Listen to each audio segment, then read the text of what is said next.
Hello friends, నేను మీ బాంబే భారతక్కను.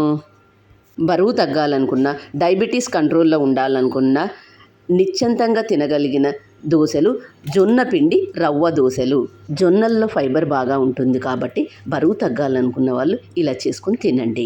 జొన్న పిండి రవ్వ దోశలు ఎలా తయారు చేద్దామో చూద్దాం రండి. జొన్న పిండి 1 కప్పు. ఏ కప్పుతో అయితే జొన్న పిండి తీసుకున్నామో అదే కప్పుతో సూజీ లేదా బొంబాయి రవ్వ అంటారు, దీన్ని 1 కప్పు.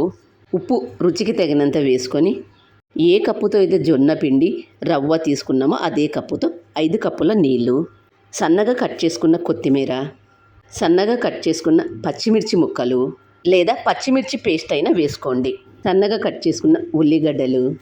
ఇప్పుడు ఒక గిన్నె తీసుకొని అందులో 1 కప్పు జొన్న పిండి, ఏ కప్పుతో అయితే జొన్న పిండి తీసుకున్నామో అదే కప్పుతో రవ్వ లేదా దీన్నే సూజీ అంటారు 1 కప్పు, 1 టేబుల్ స్పూన్ ఉప్పు వేసుకొని, ఏ కప్పుతో అయితే జొన్న పిండి సూజీ తీసుకున్నామో అదే కప్పుతో 5 కప్పుల నీళ్లు తీసుకొని వీటన్నింటిని ఒకసారి బాగా కలుపుకోండి.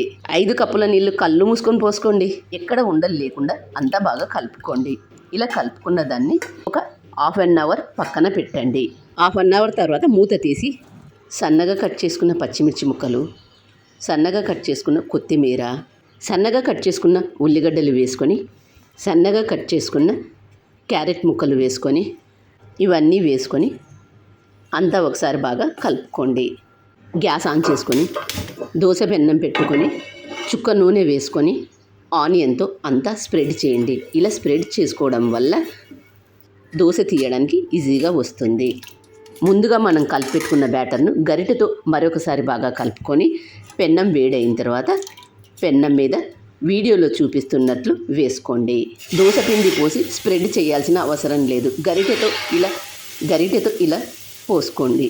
గరిటెతోనే పోసుకోవడం కాబట్టి ఈ దోశలు ఎవరైనా ఈజీగా చేసుకోవచ్చు. ఇలా పోసిన తర్వాత మంటను మీడియం హీట్లో పెట్టుకొని పెన్నాన్ని అన్ని వైపులా తిప్పుతూ బాగా కాల్చుకోండి. ఉదయం పూట ఏ హడావిడి లేకుండా, పిండి రుబ్బే పని లేకుండా ఇలా ఇన్స్టెంట్గా జొన్న పిండి దోశలు చేసుకోండి. దోశ మీద కొద్దిగా ఆయిల్ వేసుకొని దోశ బాగా కాలిన తర్వాత ముందుగా అంచులను లూజు చేసుకొని అప్పుడు దోశ తీయండి. చూడండి దోశ ఎంత బాగా వచ్చిందో, ఎంత క్రిస్పీగా వచ్చిందో. మీరు కూడా తప్పక ట్రై చేయండి. మరి మీకు ఎలా వచ్చాయో నాకు కామెంట్ చేసి చెప్పండి. ఈ జొన్న పిండి రవ్వ దోశలను కొబ్బరి పచ్చడితో కానీ పల్లీ పచ్చడితో కానీ సర్వ్ చేసుకొని తింటే ఎంతో బాగుంటుంది.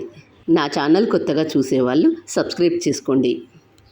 వీడియో నచ్చినట్లయితే ఒక లైక్ వేసుకోండి.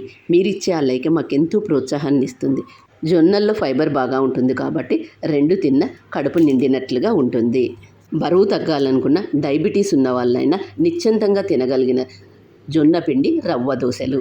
మరి మీకు ఎలా వచ్చాయో నాకు కామెంట్ రూపంలో తెలియజేయండి. మరొక కొత్త రెసిపీతో మీ ముందుకు వస్తాను. వీడియో నచ్చినట్లయితే ఫ్రెండ్స్కి, రిలేటివ్స్కి షేర్ చేయండి. Thank you for watching.